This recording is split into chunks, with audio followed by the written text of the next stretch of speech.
quer seguir diante do Brasil. Tenho certeza que, eleito, você já tem aí um plano traçado. Mas acho que a maior dificuldade agora é chegar lá. O Partido Missão tem se colocado como um partido de direita liberal. E eu queria entender qual que é a diferença entre os dois partidos de direita que estão aí agora em campanha, para que nós aqui, eleitores que votamos, entendamos que agora é o ideal votar neste partido de direita e não no outro. O outro seria o PL? Sim. O PL é assim, já vou começar provocando os eleitores do PL aqui. O PL é do Centrão. O PL é um partido do Valdemar da Costa Neto que no Nordeste está com o PT. Pra gente entender, for lá pra Bahia, eu vou encontrar o Bacelar do PL, e o Bacelar é Jerônimo, que é PT. O PL esteve junto com o PT no escândalo do Mensalão, esteve com o PT no escândalo do Petrolão. O Valdemar da Costa Neto, e me peço desculpas, porque ele é um colega, agora eu sou presidente de partido, ele é meu colega de presidência de partido, pô, ele é um bandido, né? Ele foi preso 2 vezes por participar em escândalo de corrupção. Aí um sujeito desse agora diz que ele cuida da direita no Brasil. Então, se a direita virou o Valdemar da Costa Neto, a direita ela é tão imoral quanto a esquerda. A direita não pode apontar o dedo para a esquerda e falar, vocês são corruptos que votam no Lula. O Valdemar da Costa Neto teve em todos os escândalos do Lula. Se ele teve no escândalo do Lula, eu não posso, né, defender o Valdemar e atacar o Lula. Tem que falar que o Lula é legal, igual o Valdemar é legal. Os bolsonaristas, eles são muito complicados nesse ponto, porque eles não veem as próprias contradições. É aquele problema de você ficar apontando o dedo pro outro enquanto você tá todo rasgado também. Então, né, tem que fazer autocrítica. Se eu sou de direita, uma pessoa de direita ela defende valores. Quais valores? Um dos valores mais claros é eu não vou pegar o dinheirinho do meu amiguinho, né? Não vou roubar, não roubarás. Sabe? É um preceito básico, né?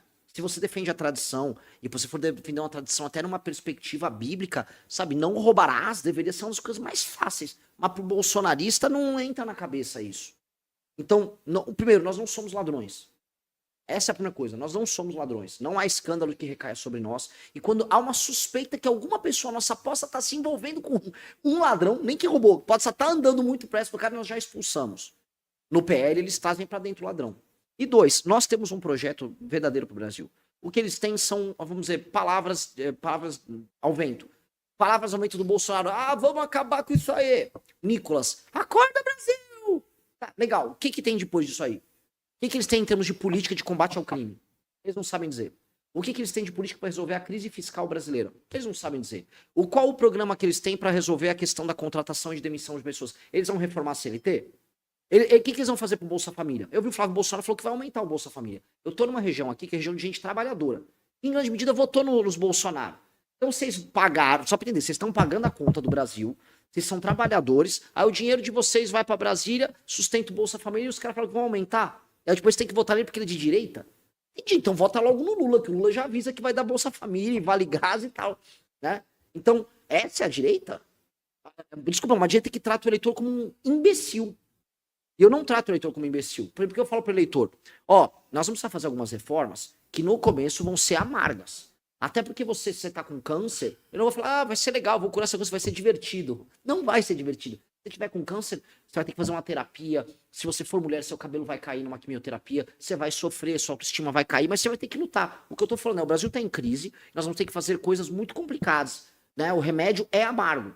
Se o remédio fosse doce, todo mundo queria ficar doente, né? Então nós queremos um remédio amargo e somos o remédio amargo para resolver isso. O PL não fala isso. O Flávio não fala isso. Ele vai só iludir. Eu tô pulando. Por isso que ele fica dançando. Ele fica fazendo campanha no Brasil dançando. Porque ele acha que as pessoas são idiotas, né? Ele não quer falar o que importa. Eu vou falar o que importa. Eu vou ser brutalmente verdadeiro. Vou falar o que as pessoas querem e não querem ouvir. Aí elas tomam uma decisão.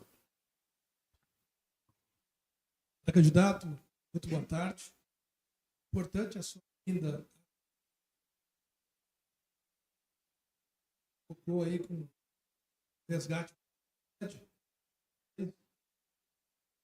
Saudoso, visita, né? A Cruzeiro, há mais de 20 anos, a gente ainda não recebeu. Nós ainda não tínhamos tido a oportunidade de receber candidato à presidência. Então, eu entendo ser uma visita oportuna mesmo, né, para a gente poder ter essa proximidade e entender melhor as intenções e o respeito de quem nos visita. E dentro desse quesito, o que me chama a atenção, Renan, é exatamente o posicionamento do governo americano, não é, que já tem sido rotulado aí que ele quer mesmo classificar as facções criminosas como organizações criminosas. Qual é a sua análise? O que é que pretenderia ser eleito for nesse quesito que vocês citaram aí, segurança pública, crime organizado e tudo mais. Mas a partir daí, isso não seria uma interferência direta no nosso país, na soberania nacional? Depende. E esse é um ponto, depende. Veja, os Estados Unidos atestarem, junto com outras nações da América Latina, que PCC e Comando Vermelho são grupos terroristas, é apenas uma constatação da realidade, porque eles assim o são. Eles são grupos terroristas. E não foi só o Trump falando isso. Porque, veja, a gente tá olhando assim, o Trump, os Estados Unidos são muito fortes, isso atenta contra a nossa soberania. Essa semana, quem falou sobre soberania foi o presidente da Bolívia, o novo presidente, que estava inclusive com os Estados Unidos nessa reunião. E ele falou, olha, o Brasil está exportando facção criminosa para a Bolívia. Então, veja só, nós estamos gerando danos para o outro, a soberania do outro, a um país menor que a Bolívia, através da nossa fraqueza. A nossa fraqueza está fazendo com que a soberania de outras nações vizinhas seja desrespeitada. Então, que não seja, vamos dizer, apenas a constatação da realidade, que haja uma vontade dos Estados Unidos agir através da força e que isso possa diminuir a nossa soberania. Isso seria muito humilhante para nós, mas isso nos gera um senso de urgência e nós mesmos resolvemos o nosso problema. Por isso que quando me tornar presidente, e assumindo a presidência da República no dia 5 de janeiro de 2027, o Brasil tem que iniciar e liderar o processo de destruição do crime organizado nas Américas. E aí eu vou querer que os Estados Unidos colaborem, não aqui. Eu quero que os Estados Unidos quero que você colabore aqui conosco, vamos resolver o problema no Equador? Vamos destruir o crime organizado na Colômbia? Vamos, aí eu vou chamar os Estados Unidos. Agora, aqui ninguém põe o pé. Aqui quem tem que destruir, de maneira bem clara, o crime organizado são nossos policiais. O policial brasileiro vai ter a honra e o prazer de metralhar vagabundo como se não houvesse amanhã. Vai fazer peneira de assaltante. E isso vai ser muito bacana. Temos que dar ao policial brasileiro a vitória que historicamente ele sempre deveria ter sobre esses caras. E isso recupera a nossa soberania, isso nos realinha perante nossos pares. E aí não vai ter Estados Unidos querendo fazer isso, porque simplesmente, eu estive inclusive na Casa Branca, eu estive no Pentágono, no Departamento de Estado, lá nos Estados Unidos, conversei com gente da área de defesa americana nas minhas idas que eu fui lá nos Estados Unidos, e assim, de maneira clara, o que eles não querem uma guerra com o Brasil de maneira nenhuma, eles já têm os próprios conflitos que eles estão tendo. Eles gostariam que o Brasil fosse uma liderança regional que resolvesse esse problema do crime organizado nas Américas, até porque isso para os americanos resolve um problema que é a imigração. No fundo, o que o governo republicano quer é que pare de vir imigrante da América Latina para os Estados Unidos. E você resolver o crime organizado, em grande medida, resolve um problema social, uma mazela, que gera esse fluxo de gente migrando para lá. Os americanos já entenderam que se você resolver a questão econômica e a questão de segurança na América Latina, para de imigrante para o país deles, que é o que eles não querem. Então, o Brasil seria um grande parceiro na resolução desse problema para os caras. E acho que nós temos que saber jogar esse jogo. Matheus Latalha, do portal Lorena News. Renan, sou um bom acompanhante do MBL. Seu, do Kim. Eu vou até trazer, vai ser duas perguntas, uma delas até descontraída, mas, Renan, eu vejo que você é uma pessoa bem crítica à questão das favelas. Então, bastante, seus reels, nessas questões. Você tem um grande desejo de transformá-las. Como você pretende fazer isso? Desfavelizando. Eu falo isso com uma simplicidade do mundo, porque eu tive recentemente numa reunião com gente importante, gente interessante, assim, de mercado. E aí uma moça, ai que absurdo, ele falou que vai desfavelizar. Meu Deus, você sabe o tamanho do problema? Eu sei, são 900 bilhões de reais que nós precisamos investir para acabar com todas as favelas no Brasil. São 900 bilhões de reais. Em um ano é muito dinheiro, realmente, nós não conseguimos, mas se você dividir isso, por exemplo, em 10 anos, eu estou falando em 90 bilhões de reais em investimentos. Isso se quisermos criar casas, habitações do zero.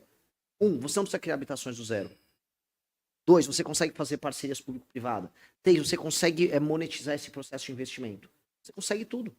Então, eu não tenho nenhum tipo de preocupação em resolver isso, porque nações muito maiores do que o Brasil, em termos de população, resolveram esse problema. A China criou habitação para centenas de milhões de pessoas. Então, o problema da favela é um problema menor do que as pessoas imaginam. O problema é que nós, brasileiros, desistimos do Brasil. O brasileiro, de verdade, todo mundo tem que fazer isso, que a gente desistiu da ideia de um Brasil sério. Então a gente, tem uma favela aí, vai ter a favela. Não pode ter a favela. Nós temos que acabar com a favela. A gente acabou com a fome no Brasil, a gente acabou com a poliomielite no Brasil, e inúmeros outros problemas já foram resolvidos. Por que a gente não vai resolver a favela? No fundo, é um problema de infraestrutura. É colocar tijolo sobre tijolo, montar um bairro, ter segurança pública, ter serviços ali. O Estado tem que ter uma função histórica de resolver isso. E nós vamos resolver. É claro, olha só, Lee Kuan Yew em Singapura pegou uma nação que era favelizada e muito pobre e transformou, acho que, numa grande cidade-estado do mundo. Singapura é o maior exemplo que tem. China resolveu isso. Índia que está resolvendo. Por que nós não vamos resolver?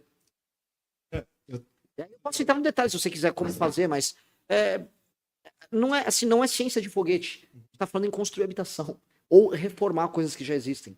Tem nada de especial. Renan, como eu falei, eu acompanho bastante mesmo o seu trabalho. Tem uma vez que você estava no podcast do Vilela, você usou uma frase para mim que eu achei fabulosa, né?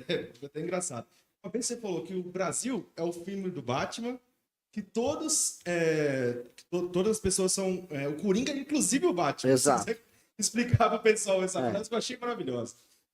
Não, porque o Brasil, assim, conforme você vai entrando... O escândalo do Banco Master, esse exemplo. Você vai, bom, deixa eu ver. O PT tá envolvido. Tá, pegou. PT é o Coringa, entendi. Ufa, PT é o Coringa, já sabia, né? Aí você vai, mas o Semineto tá envolvido, ele é do Centrão. Ele é Coringa também. E o pessoal lá do União Brasil? Não, ele é. O Rueda tá, o Ciro Nogueira tá. Então, pera, estão aí no escândalo. Tá, não, mas com certeza a direita não tá, não. A direita tá envolvida. O Tarcísio, o governador. Tá envolvido. Não, mas, o nosso mercado financeiro, os grandes empresários ousados da Faria estão envolvidos. Não, mas o STF, ele vai jogar? Não, ele tá envolvido também. Então, quando você olha, o Brasil é um país que te desespera, porque quase todo mundo em posição de poder no Brasil é canalha. Não todos, mas infelizmente quase todos. E ele é pior do que ser apenas canalha, ele tem estilos de ser canalha. E se ele não é canalha, ele não cresce. Então, vou pegar, por exemplo, né, uma grande parte das lideranças evangélicas de certos igrejões brasileiros. Eu peguei o caso... de envolvimento de igrejas com o caso do Banco Master. O cara não pensou em um momento no fiel dele. O cara que tem o banco que está envolvido no escândalo NSS, que ele está roubando dinheiro de aposentado com crédito consignado. Ele não pensou, em nenhum momento ele sentou na casa dele, estava almoçando com o filho dele e falou, eu tô roubando um aposentado, cara. Eu tô roubando uma senhora de idade analfabeta que não tem nem ideia que está sendo roubada. Essas pessoas não sentam, então, a consciência. O André Valadão, ele não falou, ele sentou, são milhões de fiéis, eles cantam as minhas músicas. Eu vou decepcionar eles assim, essas pessoas não ligam. Elas não ligam. E aí, cara, isso te põe em desespero. Porque você começa a achar que, não tem como isso aqui, você tem que jogar uma bomba nisso aqui. E dá vontade de jogar bomba. E a real é que dá vontade de jogar bomba mesmo. E acho que se eu estaria mentindo se eu não dissesse que às vezes me dá vontade de pegar uma metralhadora e sair atirando em todos esses caras. Meu coração vem essa energia. Só que aí eu tenho que lembrar assim, eu vou derrotar eles sendo o oposto deles. Eu preciso ser a oposição deles o tempo todo. Então eu tenho que ser um exemplo para os jovens que entram no partido. Então eu tenho que vencer eles pelo contraste. Eu tenho que mostrar que eu sou tão oposto a eles que quando qualquer pessoa se cansar do que é feito de errado, ela vai lembrar que existe o certo. Então minha única resposta é ser o negativo deles, ser a versão oposta, ser muito Batman. Eu vou ter que ser tão claramente Batman que as pessoas vão ficar com raiva do Coringa e vão se juntar com a nossa tropa. Renan, bom dia, prazer em recebê-lo aqui em Cruzeiro, essa grande oportunidade. Não é comum a gente receber aqui pré-candidatos à presidência da República, né? Então a gente fica bastante feliz em recebê-lo aqui. Atentamente ouvindo as suas... Gostou do vídeo? Fortalece no like, se inscreve e compartilha. Ative o sino para acompanhar nossa jornada. O futuro é glorioso.